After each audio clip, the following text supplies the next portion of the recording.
Welcome to this video lecture. In this lecture, we will continue our discussion on sampling and interpolation which we conducted in our previous lecture, while particularly we will discuss some practical difficulties we may experience in sampling and interpolation of signals. So let's start the discussion.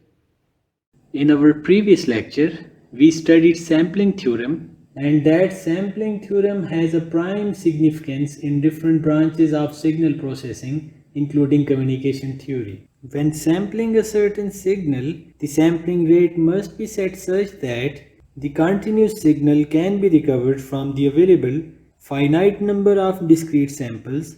This process of reconstructing a continuous time signal from its samples is also known as interpolation, which we will thoroughly study in this lecture. That is converting a discrete time signal to a continuous time signal. We also briefly discussed this interpolation process in our previous lecture, while in this lecture our prime focus will be to investigate on how to convert a discrete time signal to its original form, that was a continuous time signal.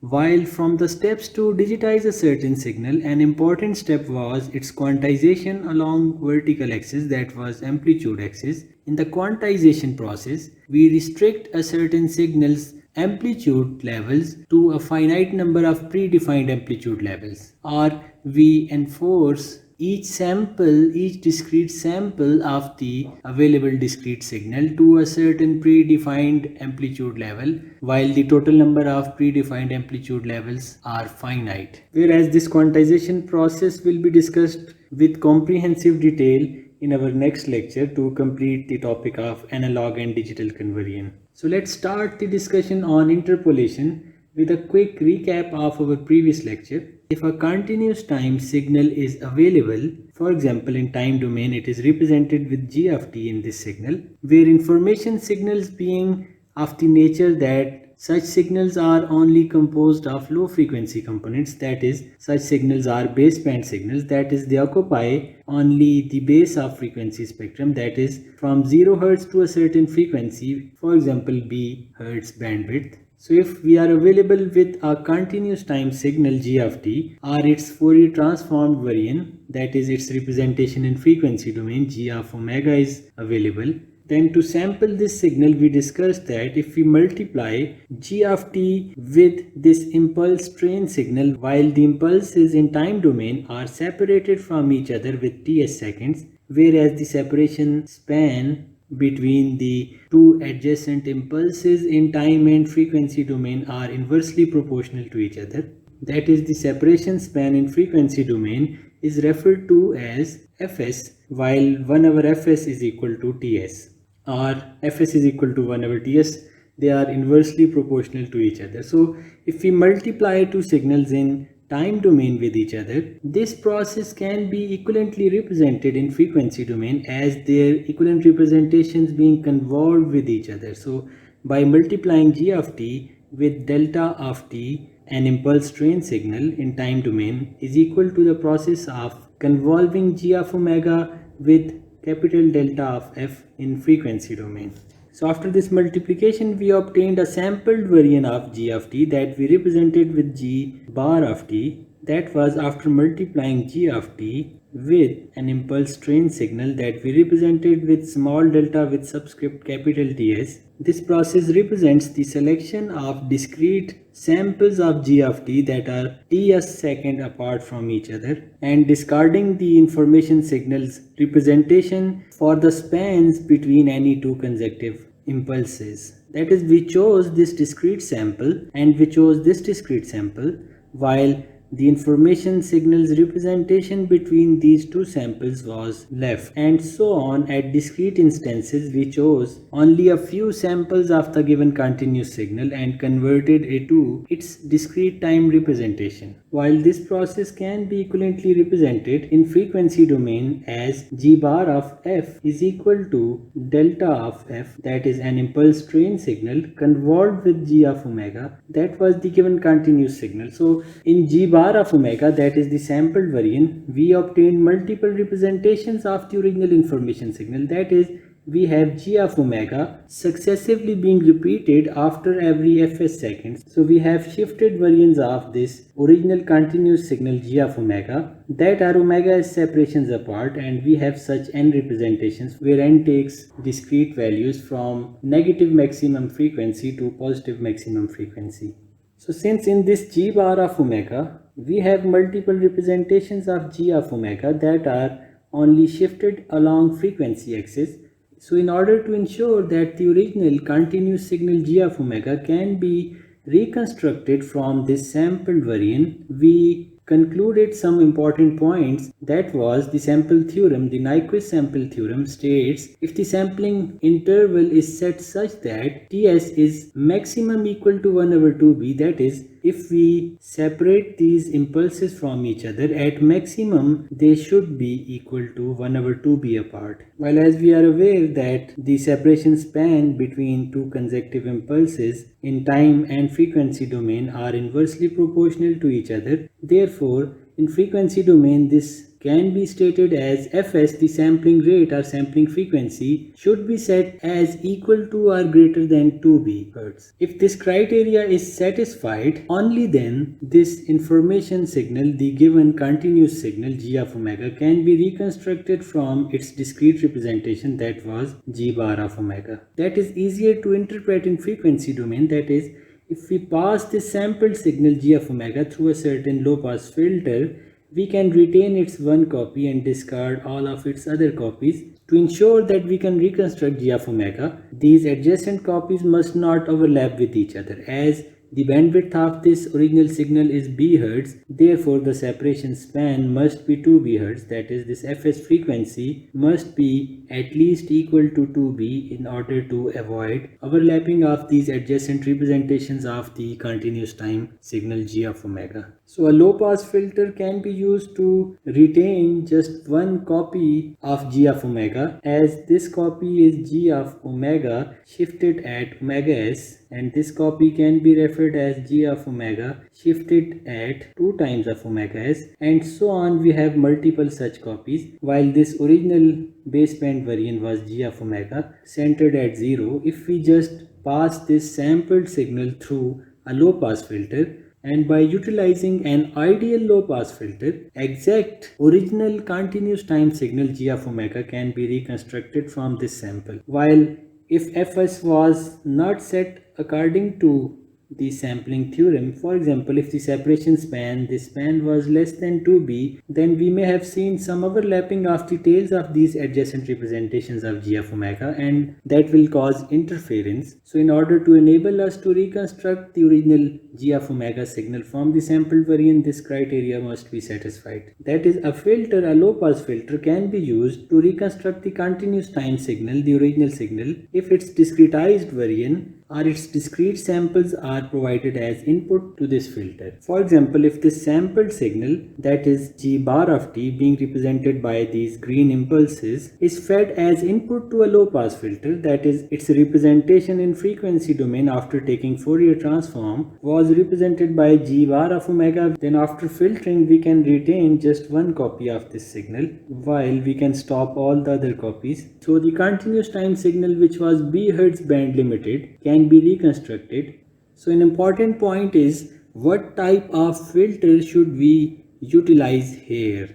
That is, it must be a low pass filter to pass the low frequency representation, while there can be different realizations of this low pass filter. So we will discuss a zero order hold filter, a first order hold filter, an ideal low pass filter, and any other filters that are practically being used in this lecture. So let's start with the zero order hold filter. So if we utilize a zero order hold filter as a low pass filter here, in order to reconstruct the original continuous time representation g of t from its discretized representation, that was g bar of t. In such zero order hold filter, a sample value is held and reflected at the output for the span until next sample is arrived. That is, if we receive a certain sample at the input, for example a certain sample at time instant t naught with amplitude a of t naught, this amplitude is held, that is stored, for example, in a certain buffer are in a certain memory element, and it is reflected at the output until the next sample value is arrived. So for example, at time instant t1 next sample is arrived, and that has an amplitude a at time t1, and according to this value of this new sample, the buffer or the memory element is updated, and this sample value is held until the next sample is arrived. So every sample's value is held for ts seconds, that is the sample interval between two consecutive samples, and a staircase variant, a staircase approximation of the original signal can be reconstructed with such a filter. This filter has a simpler realization. Only a memory unit can be used as a filter, and an approximate signal can be reconstructed. So such a filter has a rectangular shape representation in time domain. As the filtering operation represents multiplication in frequency domain, the filter's response, for example h of t, will be convolved with the input signal, that was g of t. To achieve this representation, g hat of t, that was a staircase representation of the original continuous time signal.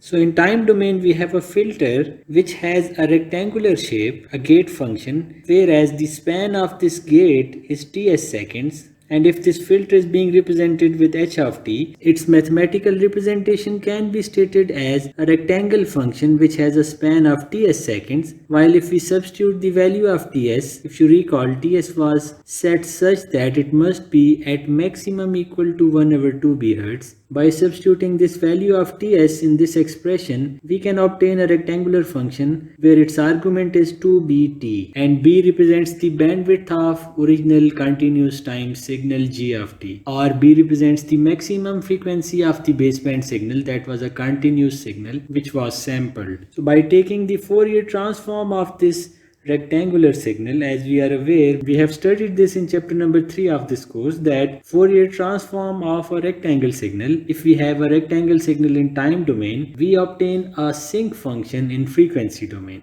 While we have plotted only the magnitude response here, the original response was a sinc function. So instead of using this ideal response filter, which was an ideal low pass filter in frequency domain, we are using a sinc function instead, which is not an ideal response. That is why instead of reconstructing the original continuous time signal g of t, we will only obtain its staircase approximation. We are also aware that the zero crossings of this sinc will be inversely proportional to this span of the rectangle signal in time domain. That is, the first zero crossing in omega domain will be observed at 4 pi b, as ts is equal to 1/2b. The first zero crossing, if we plot it in frequency domain, for example, this first zero crossing will be observed in frequency domain at 1/ts seconds. So by substituting the value of ts, we get 1/1/2b, which is equal to 2b. So as we are aware that omega is equal to 2 pi f, by substituting this as the value of f here, we can obtain the first zero crossing which is being observed at 2 pi into 2b. Similarly, at integer multiples of 1/ts, all the zero crossings will be observed. The second zero crossing will be observed at 2 by ts. Third zero crossing will be observed at 3 multiplied by 1/ts, and with integer multiples of 1/ts, the function h of omega's absolute value will be equal to 0. So it is clearly evident that if this filter is employed, the original continuous signal's representation was b Hz band limited, while this filter is also passing an extra frequency spectrum, that was its representation on its adjacent frequency bands. Because of this imperfect filtering in frequency domain, we will only get a staircased approximation of the original continuous time signal. So if the discrete time signal g bar of t is fed as input to this zero order hold filter, which holds a sample value for a duration of sample interval, or each sample value is held until next sample is arrived. So after convolving the response of this filter, that is h of t, with the input signal, that is g bar of t, after convolving, we can obtain output of this filter, that is y of t. So in time domain, we will receive this rectangular shaped filters, scaled variance, positioned at every impulse, as we are convolving this input signal that contains train of impulses with this filter response, which is a rectangular shaped filter in time domain, and filtering operation is represented with convolution in time domain. So after this convolution, we will receive multiple rectangle shaped signals which are positioned at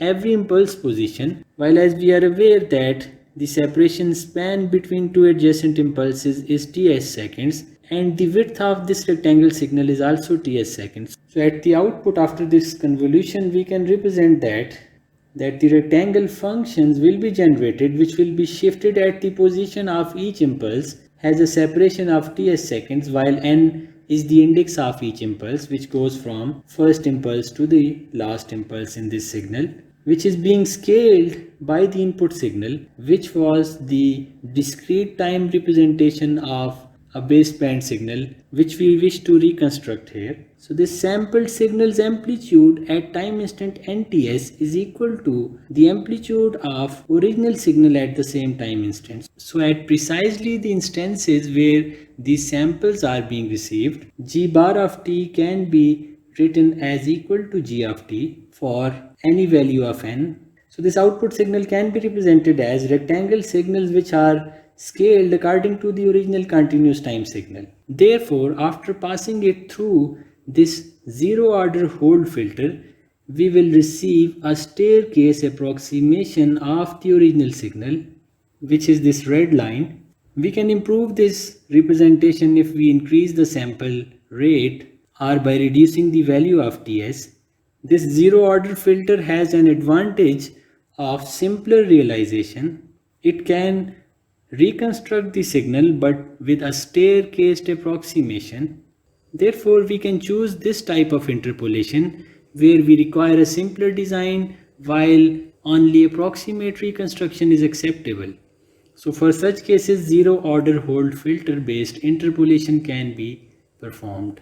We can improve on the zero order hold filter by using this first order hold filter, which results in a linear interpretation between two adjacent samples instead of the staircase interpolation. That is, if we have a sample at time instant t0 and a sample at time instant t1, in first order approximation, the interpolation between these two instances will be performed by representing it by a straight line, while in zero order hold filter, the sample value was held for this interval between t0 and t1. So for example, if at next time interval at time instant t2, if we receive another sample, according to first order hold filter, the interpolation will be performed by a linear interpolation or by a straight line, while for the case of staircased variant, it was being approximated by holding this sample value for all the sample interval ts seconds. So in first order hold filter, a straight line is used to approximate the span between two consecutive impulses, while in zero order hold filter, the impulse response for such a linear interpolator is a triangular pulse, that is a triangular function along time that can be written as delta of t or a triangle of t divided by 2 times ts.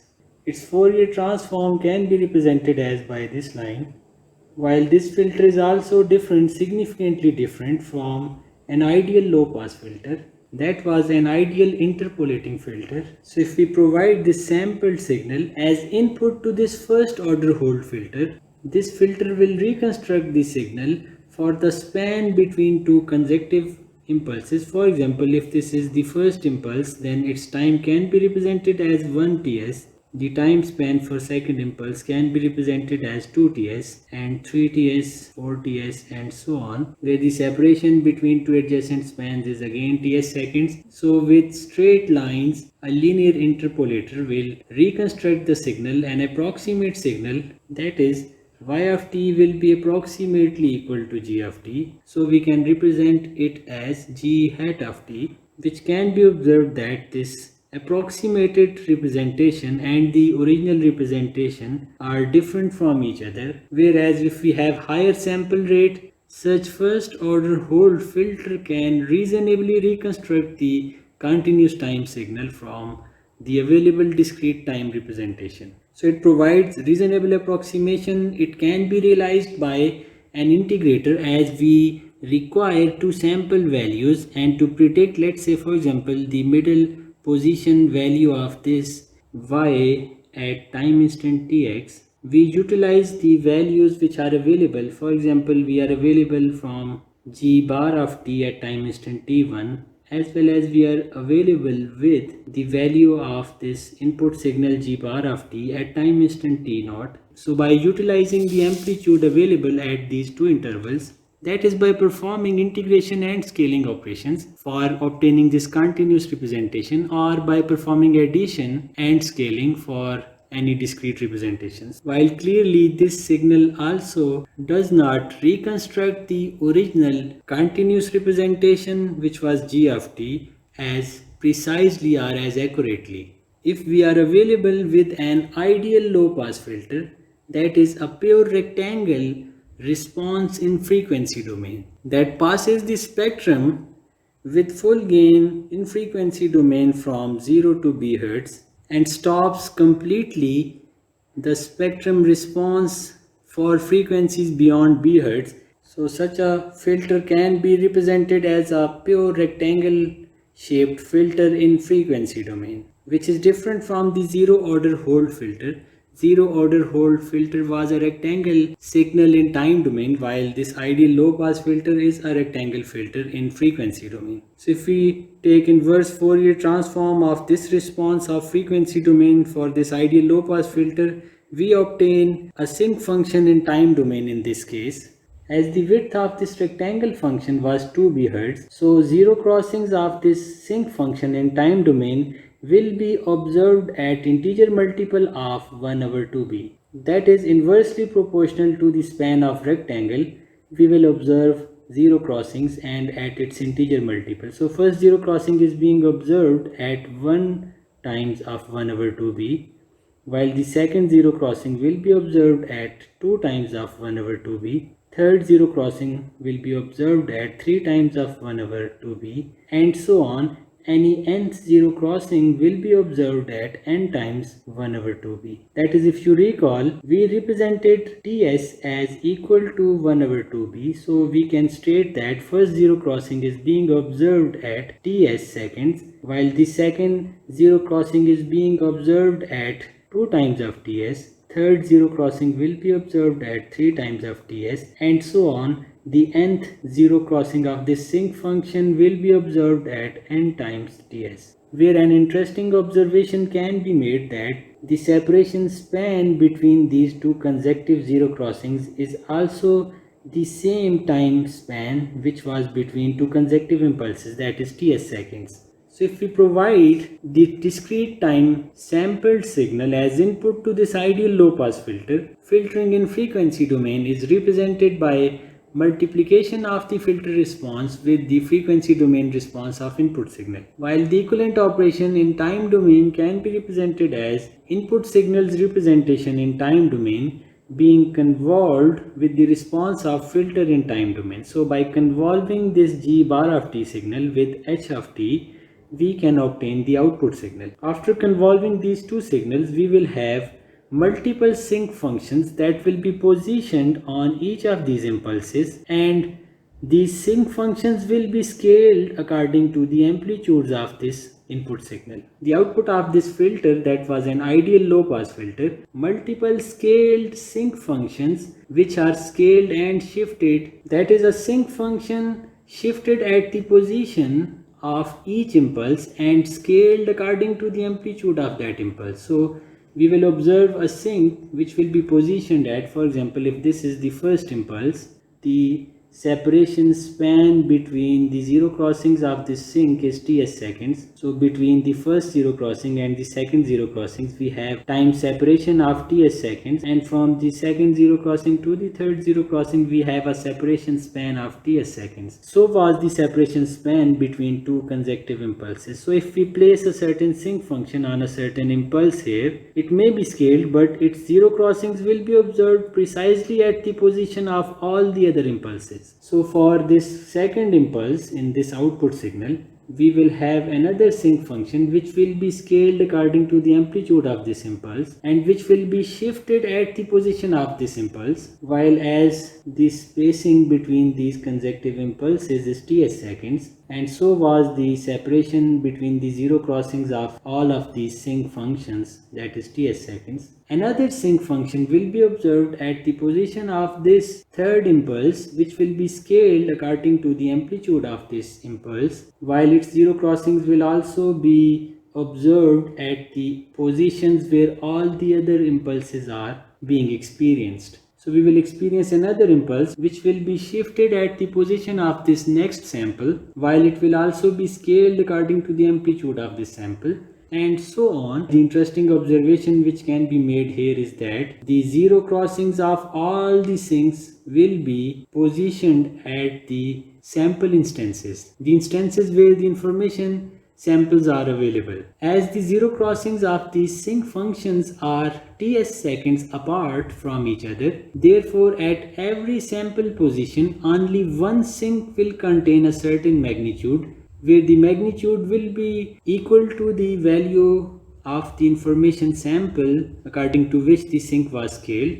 So as these two signals are being convolved with each other, after shifting and scaling of these sinks will be added up with each other, which is the convolution representation. Once we add up these sinks at the intervals where information was being represented, for example for these instances where the sinks are positioned, after adding all these sinc functions together, their superimposed variance will not disturb the amplitude of information, as the value of all the sinks at these instances is precisely equal to 0, while the value of output signal for the span between any two consecutive impulses can be reconstructed by adding the tails of all the sinks which are positioned at different impulses and which are also scaled as proportional to the amplitude of those impulses. So these superimposed sinc functions positioned at ts seconds apart from each other and scaled according to the amplitude of given impulses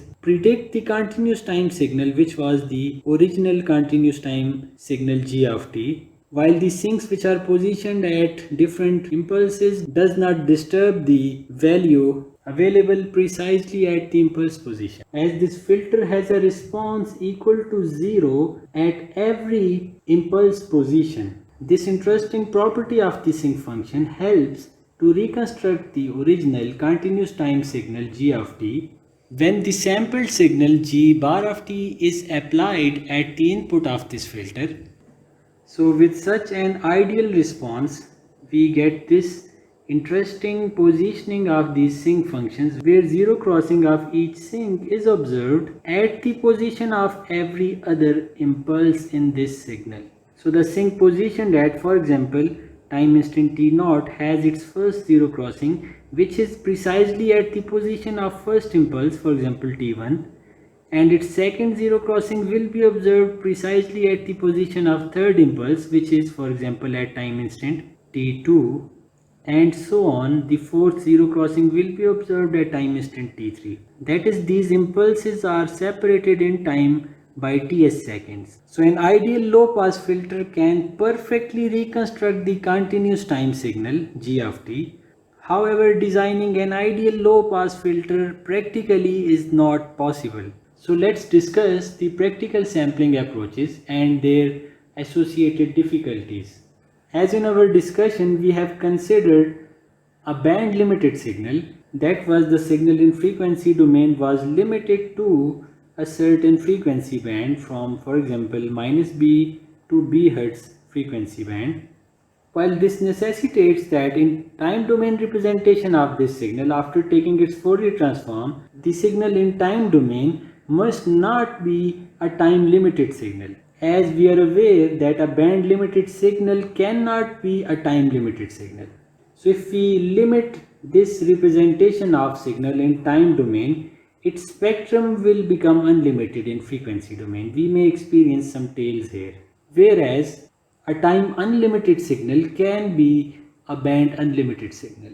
So if we limit a certain signal in time or in frequency domain, its equivalent representation in the other domain will not be limited to a certain span defined as over a limited time duration. Therefore, their frequency spectrum is not limited to a certain frequency band. So this is one of the difficulties which we experience in sampling and interpolation of such signals. As the signal in time domain is limited to a certain span, its frequency domain representation is not limited to a certain band. So after sampling, when we receive multiple copies of this unlimited signal in frequency domain, for example, if we model it with such a shape, we will experience another copy of this signal here at fs frequency and another successive copy at 2fs frequency, and its mirrored image will be observed at -fs and -2fs. So their tails will interfere with each other because of overlapping of these successive copies of the original signal in the sampled signal. So as practically the information signals are time limited, therefore their band is not limited to a certain band. So if we have a certain signal which is not limited to a certain band, we can pass it through a certain filter to limit its band. Choosing an appropriate sampling interval or sampling rate to support the design of filter which is being used for interpolation is another practical difficulty which we may experience. So for example, if we have an ideal filter, then we can separate these successive copies by omega s units in frequency domain or fs units in hertz. That is, if fs is set as 2b, then by using an ideal low pass filter we can filter and retain only its baseband copy while stopping all of its other successive representations. While if we don't have an ideal filter, then these adjacent copies can also be passed, which will cause interference, and reconstructed signals representation will not be accurately. Therefore, if we employ a certain signal which passes this spectrum cleanly while it stops all the other copies by relaxing its transition band, that is, it may have any type of response for this band, while it must have a clean passing response for the band of this signal that was from -b to b hertz, and it must have a clean stopping response for all of its successive copies, can be ensured if fs is set such as we have certain guard band between these two successive copies, so that this guard band can be used for a relaxed transition span of this filter. So a filter response which is less than the ideal response, that is, it has the ideal filter's properties for its pass band and for its stop band, while we have relaxed it for the span of its transition from the pass to stop band, can be used by setting an appropriate value for the sampling rate or sampling interval. So when sampling a certain signal in time domain, a separation of Ts second is set between two consecutive impulses, and in the sampled signal's representation, we have successive copies of this sampled signal which are fs seconds apart from each other. In order to separate these copies away from each other, we need to sample the signal in time domain more frequently, that is reducing the value of Ts. So for a certain time limited signal, we need to acquire more samples to represent the same signal in order to ensure that there is a guard band between two successive copies in the frequency domain. However, such an approximate filter is also impossible to design practically as per Paley-Wiener criteria.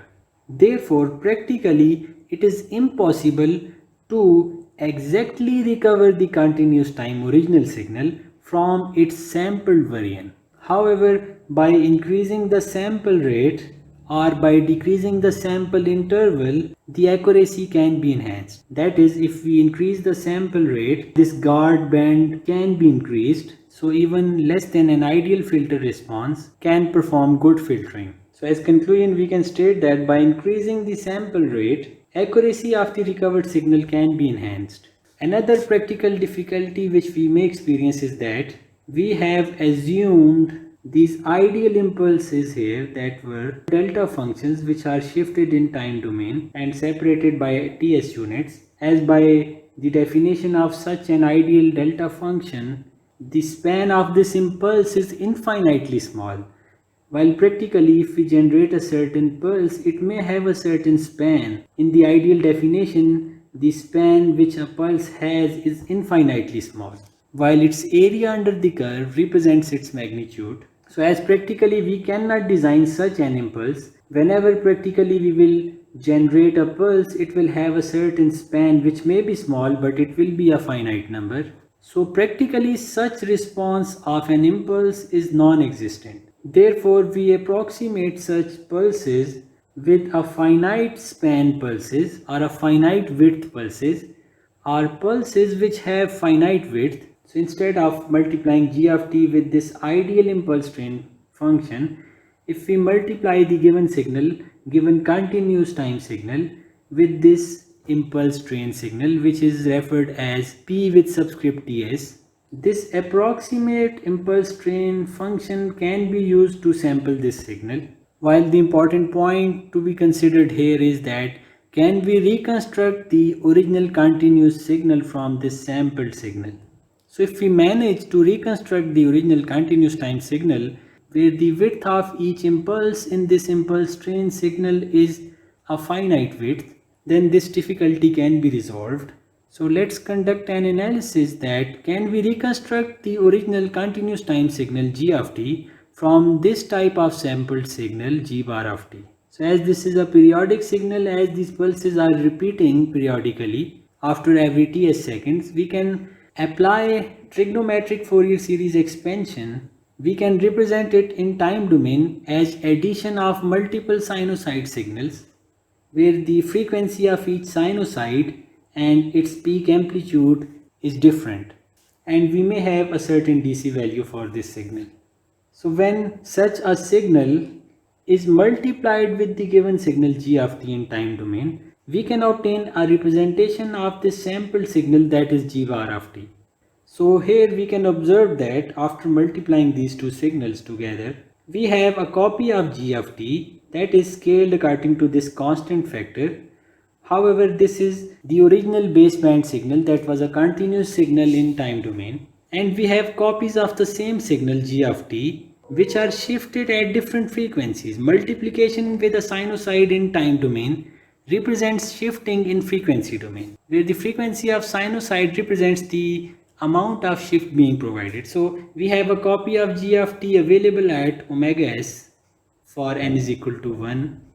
We have a copy of g of t available at 2 times of omega s for n is equal to 2, and we have a copy of g of t shifted in frequency domain by 3 omega s units for n is equal to 3, and so on. So we have multiple copies of the original signal g of t, while one is centered at 0 Hz and all the other copies are separated from each other by omega s unit. So this analysis helps us to draw this conclusion that even by using this non-ideal design of impulses, we have a similar representation of the discrete time signal as was observed for the case when impulses were taken as the ideal impulses. As g of t is a baseband signal, if we multiply this signal in time domain with a sinusoid, that multiplication with sinusoid will represent shifting in frequency domain. So if sinusoid's frequency is omega s unit, we observe a shift of omega s units. For n is equal to 2, we will observe a copy at 2 times of omega s, and so on, while the magnitude of all of these copies may be different from each other. So this practical difficulty of not being able to design an ideal impulse in time domain can be resolved by designing pulses which have finite width. So practically different designs of pulses are used. A pulse may be Gaussian shaped in time domain, or some other appropriate shape of pulse may be generated. For example, a rectangle shaped pulse may be used, or a Gaussian shaped pulse may be used, etc. So let's draw some important conclusions. This sampling theorem which we have discussed is very important in conducting analysis of different signals, in processing of different signals, and for transmission of different signals, because it allows us to replace a continuous time signal by a discrete sequence of numbers. Processing a continuous time signal therefore becomes equivalent to processing a discrete sequence of numbers. This leads us directly to the area of digital filtering and digital processing of signals, where we deal only with finite discrete samples. So if we are dealing with finite numbers, we can store them in certain storage, we can process them through digital signal processors, and filtering can be performed through a convolution or a multiplication in time or frequency domain with the help of a digital signal processor. In the field of communication systems particularly, the transmission of a continuous time message reduces to the transmission of a sequence of numbers. This opens new doors to many new techniques of communicating continuous signals by representing it in terms of finite discrete pulses or train of pulses. So a continuous time signal, for example, as we discussed g of t, can be sampled, and instead of that continuous time signal, its sample values are used to modify certain parameters of a periodic pulse train. So if we can generate a pulse to represent a certain sample of the information signal which we wish to transmit, different attributes of the pulses can be modified according to the information signal. That is, as we performed in the modulation schemes, according to the amplitude of information signal, different attributes of the pulses can be modified to represent the information our pulse train signals. For example, pulses amplitudes can be modified to represent the information signal on a pulse train signal. Or for example, the position of a certain pulse can be altered, can be modified according to the amplitude of information signal, and information can be represented on the position of pulse. Or the width of a pulse can be modified with respect to the amplitude of information signal. So information can be represented on the pulse width. Or pulse count can be changed, that is generating a finite number of pulses within a given time interval to represent certain information. For example, if we want to represent 5, we can generate 5 pulses, while to represent some other number, we can change the count of pulses in the given available span. So pulse amplitude, pulse position, pulse width or pulse span, or pulse count can be modified according to the amplitude of information signal, and information can be represented on such pulse train signals. So from such pulse modulation schemes, the most important pulse modulation scheme is pulse code modulation, where each of the sample is assigned a binary sequence, a predefined binary sequence according to the information signal's amplitude, where each pulse or each sample is encoded by a binary sequence. So after sampling and performing pulse code modulation, we can transform every continuous time signal to a stream of ones and zeros. However, this will require quantization, that is restricting the amplitudes of the given continuous time signals to a finite number of predefined amplitude levels. So in the next part of this lecture, we will discuss different pulse modulation schemes, that is pulse amplitude modulation, pulse position modulation, pulse width modulation, pulse count modulation, and pulse code modulation, etc. Such modulation schemes also offer different other advantages. For example, we can multiplex multiple information signals within a certain resource block by utilizing the time interval between two consecutive impulses for some other information signal, or by combining any two different type of pulse modulation schemes to represent more than one information signals simultaneously on a certain signal. So after discussing these modulation schemes and quantization, we will conclude this lecture, that is digitization of analog signals and discretization of continuous signals. Thank you for attending this lecture. I hope you gained a good understanding of sampling and interpolation processes. If you have any questions, you can write it to me through email, or you can ask it during our upcoming online session. Thank you.